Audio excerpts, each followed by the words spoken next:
KRML Studios with the Happy Birthday to Woody. Lots of really cool things out there right now with Woody Guthrie's 100 Year. You're mentioning some of them. It's unreal. If you're a Woody fan, it's a great time to be that because so much stuff's been put out. But yeah, you know, I made my pilgrimage to Okima a long time ago because when I was in high school, his book, Bound for Glory, was sort of my on the road, really. And so I went out there, and it was sad. There was nothing there. You know, nothing. There, it says on the water tower, home of Woody Guthrie. That's it.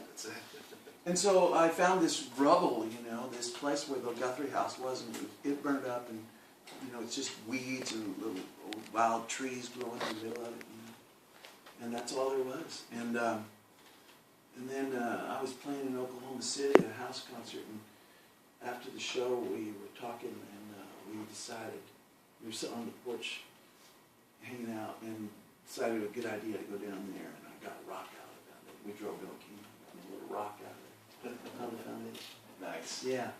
There's a Grammy Museum in LA. There's a great Woody Guthrie exhibit. Does it really? Yeah, in fact, we went there a couple weeks ago, and you know, there's a lot of stuff, you know, there at the Grammy Museum. But I thought that was the best part of the whole Wow. museum was that they had Woody's shirt. They had one of his guitars, not the one with this machine kills fascists. Yeah. The guitar. Sticker on it, yeah.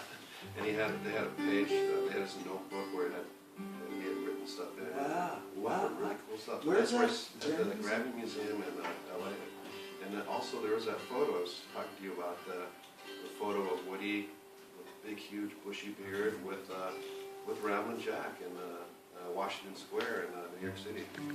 That was his later years, like the Mermaid Avenue era.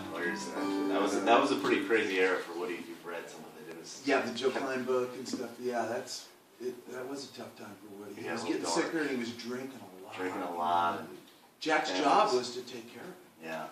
You know, that's what. And Arlo told me, you know, I did some shows with Arlo, and he said, you know, when I wanted to learn to play guitar, man, my dad was already too sick. You know, I learned from Jack. Wow. You know, and same when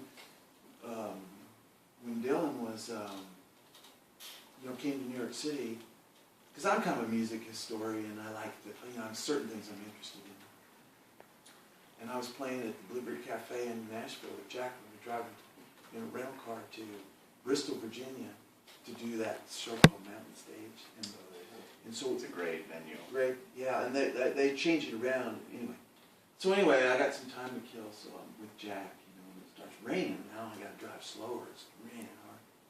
So I said, hey Jack, when was the first time you met Bob Dylan? And, you know, 3 hours later, you know, this story was unfolded, but I figured, well, you know, I'll never talk to Bob Dylan about it, and Woody's dead, so there's Jack, and it's like, you know, and he told me this great story about that. He came back from Europe, and Jack and Woody's in bed, and Bob's sitting in his bed. And so when Bob Dylan got there, you know, Woody was already too ill to play. You know? Yeah. Wow. Yeah. Just part of Mike Beck's life that most of us get to listen to on the radio or read about in books. This is what you've been living, and you have a chance, if you're out there listening, you have a chance to see Mike tomorrow night, right here. He's going to be at Bahama Island Steakhouse there at the Barnyard. At the Barnyard, Yeah. Barnyard. So go check that out. By all means, you also have a new album out. It's coming out, and it's some songs I've done with the Saints, Bohemian Saints, and some stuff I did in Norway, just made my guitar like this. And so I'm putting it all together. And those songs have never really seen the light of day. It's been proper packaging. So I'm putting that out, and it's called High Street. And if people want to check out some of your stuff, know when the new albums come out, MikeBeck.com is a good place, good resource. Yeah, it is. I go there and find out where I'm going to be. Where am I supposed? Yeah. Because you're doing your solo gigs, you got the band in Austin, and then when you come back here, you have the Bohemian Saints, the West Coast version of Bohemian Saints. Yeah.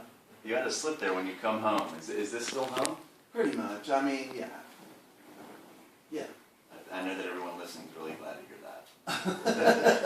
Yeah, we like to claim our native sons. Yeah, well, you know, there was a Joe Mora, he was not a native son, but he lived in, you know, sing on. Well, we'd love for you to grace us with another tune. Let's see.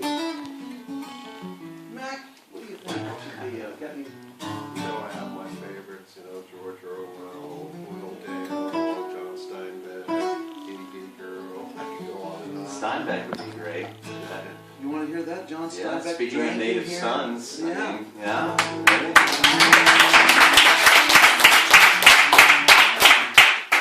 I need to come down here and do a gig. You're doing one. Yeah, I can see that. Well, this is a song that I wrote because the band was playing at this joint down on Lighthouse, and at the time, the guy that owned it was going to lose it, you know, and he saw me and said, "Hey, you know, you got a band?" And so I sort of put this together, and it helped him. We built a following, and it just organically grew. And it's the same band, you know. And it was we used to play there Friday, Saturday nights. The Cowboy Satellites. Yeah, we started off the Cowboy Satellites, we came to Mike Beck and Bohemian Saints, and it's we just had a blast playing there. But this bar there, the old bar there, is a back bar. The back bar and bars from the old days, and so I'm kind of a Steinbeck nut, and I found out that Steinbeck and Doc Ricketts was kind of his muse. So they'd hang together a lot, and Doc would they'd go up to those bars on Lighthouse and drink and talk, and those became, you know, that's part of the process of his writing, the stories, you know. It's an important part. A lot of those bars got tore down, you know, and they put in something else. Once they're gone forever. But it made me think that they sat in there and drank, and so it's